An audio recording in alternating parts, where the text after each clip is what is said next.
just getting my YouTube set up here real quick to make sure this is updating. Um, another kind of short video on carnivore. Then I've got another live feed about an interesting situation with my pool cleaning company that I've got here. Um, anyway, as far as the diet is concerned, no. You know what? I'm going to turn the volume up. I think you guys aren't hearing me good. Let me try this again. All right. I'm still getting used to this OBS studio, and it seems like when I change the volume on the microphone on certain screens or sources, it seems to affect the other scenes, basically. Long story short, on the diet, it's going okay. I've been in pain for a few days. As you guys know, I was in the hospital last week. It's been a week and 2 days ago that I got out. I got out on June 14th.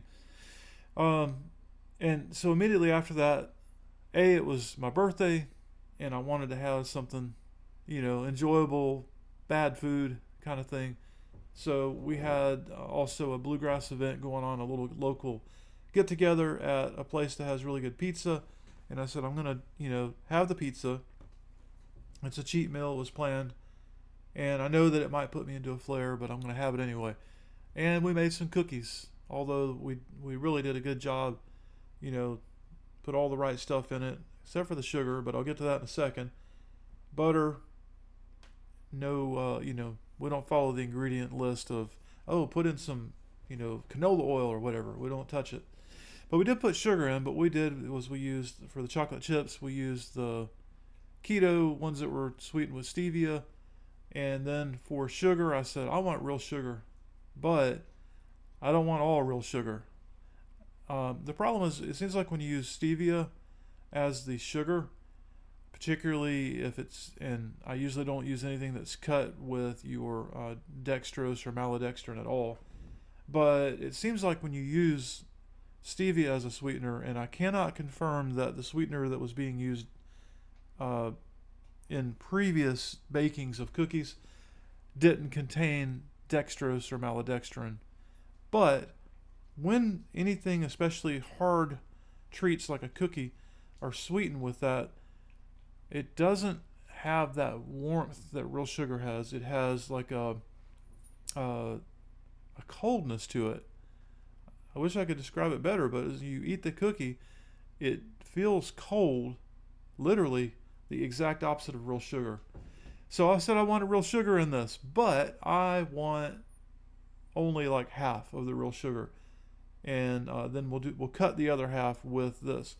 That worked out really good. The cookies were pretty good, but I only ate a few. We had a big batch of cookies, and most of those ended up in the freezer for future cheat days. But I enjoyed it. It was my cake. So we had the cookies. I had a couple, two or three, for about 3 days, and then I said, "That's it. Put them up." And they sat here another day before they got put up, and I didn't touch one, although I was tempted at one point. But by then, we had a couple other meals that were bordering on cheats. Like I had some green beans. I had, which were horrible, by the way, Sonny's barbecue.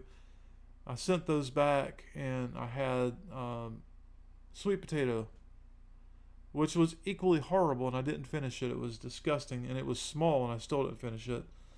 So the only thing I really had was some ribs, which were really good, baby back ribs, but they were slathered in their sauce, so there was sugar. And sure enough, as expected, I got into a flare. First my spine, then my fingers, and then it started easing off as I slid back into the diet. So, where am I at with the diet today? Today, I am essentially back on carnivore with my 1 to 2 minor cheat meals in a week. And so yesterday we were just in a position where we could not get home, and the least cheat to me is New York pizza. The sauce probably has a little bit of sugar, and there's bread, but everything else falls under keto. So we called a pizza place that we like, and really expected the answer to be that they used soybean oil or some mix of oil in their crust. And no, they use 100% olive oil. Now, As you guys well know, olive oil may or may not be olive oil these days, especially the stuff that these restaurants are getting. But, we'll give them an E for effort anyway. So we went in, they had 2 slices left. So we had those, they were fantastic. I feel fine today, so I feel like, although I know the flour they're using is GMO, and I don't plan to continue going there for, unfortunately for my pizza cheats. So I'm going to start making them at home out of non-GMO grain flour, which is extremely expensive. The second cheat that we've had is we really want to have Mexican on our menu, but since somewhere in the late 80s, all Mexican seems to be done with vegetable oil, canola oil, whatever bad oil you can find. It's nearly impossible to find any mainline Mexican restaurants that are using lard, real lard especially. But we really like Mexican. It's a enjoyable meal, So we have been making our own with, I don't even know all the words. They make corn tortillas out of the stuff that I just cannot recall the name. I'm going to have to look it up now. Anyway, we are really enjoying it. It's a lot of work.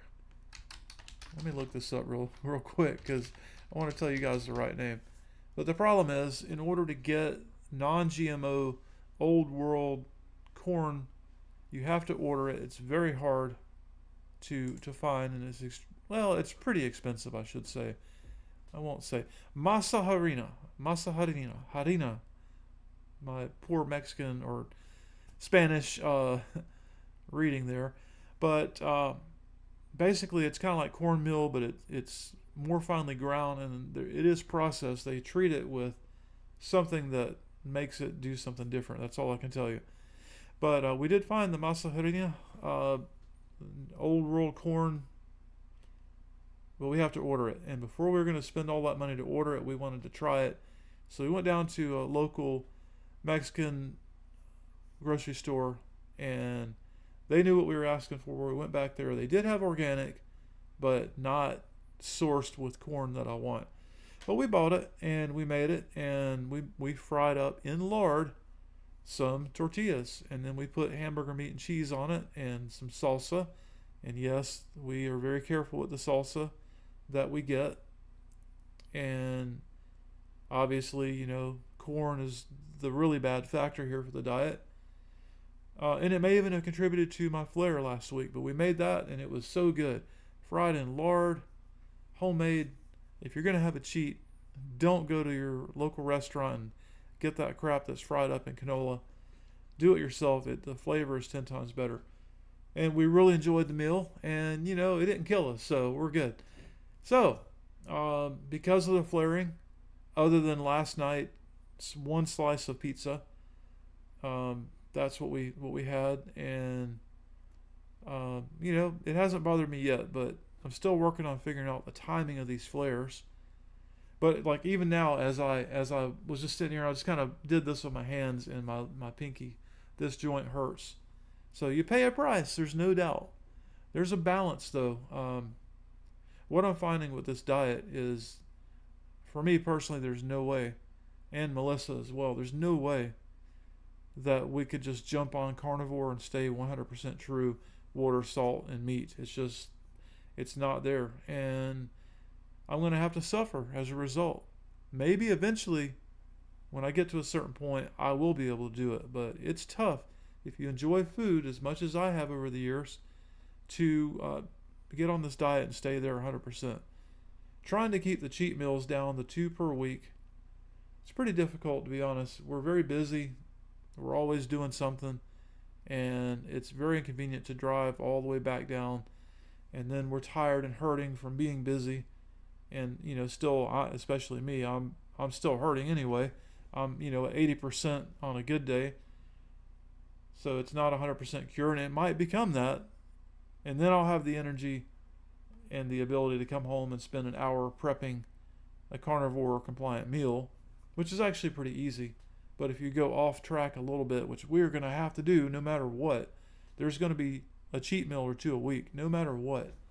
Just because I will crash and burn if I had to have another dang steak. That's kind of the feeling I have, my excuse. But I mean, this is reality. For me, carnivore has helped 100%. I mean, there's no doubt. Another thing that I have to say this. I'm live. I'm public. I've got friends that watch this, but me and the man upstairs have gotten to know each other a lot this year especially, and I have said many prayers, pretty much begging for some sort of,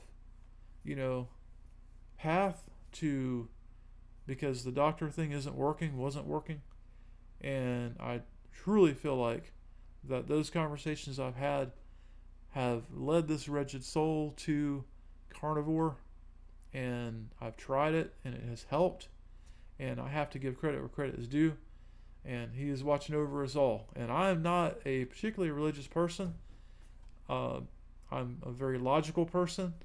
Just like with software, when the computer does something, I know enough about them to understand why it's happening, and I can look at the code. I may not understand most of it, but I can look at it. But I just feel like I'm compelled to say that I saw the light, and there's been a weight lifted off my shoulder, though I still do struggle in many ways with faith and other things. But I have absolutely been moved down the road towards that faith that I've been looking for. So I'm not going to get religious on you guys. I'm just going to say I have had something that has happened this year, and the most important thing here is that I have found carnivore, and it happened really quickly after a period of time where I was asking for some help. Coincidence or not, I'm compelled to think that there's something going on here. Anyway, enough of that subject for now. That's it, guys. Carnivore is helping. It's difficult for me to maintain it, even with the fact that it's helping, and I know that it's helped.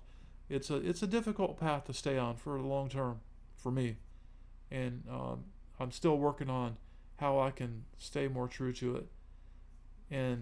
But it's definitely going to be some ketovore, but because of my inflammation and my condition, I'm staying more true to carnivore with a little ketovore and an occasional outside of that treat. But we are really ramping up our games of cooking and making interesting meals while staying as true as we can to those two diet plans. And it seems to be still working. But for right now, I'm going to be carnivore for several days, just straight carnivore with some coffee. And, I'm expecting the pain to continue reducing. And I've already been more productive in the last 2 days since I've been back on the diet.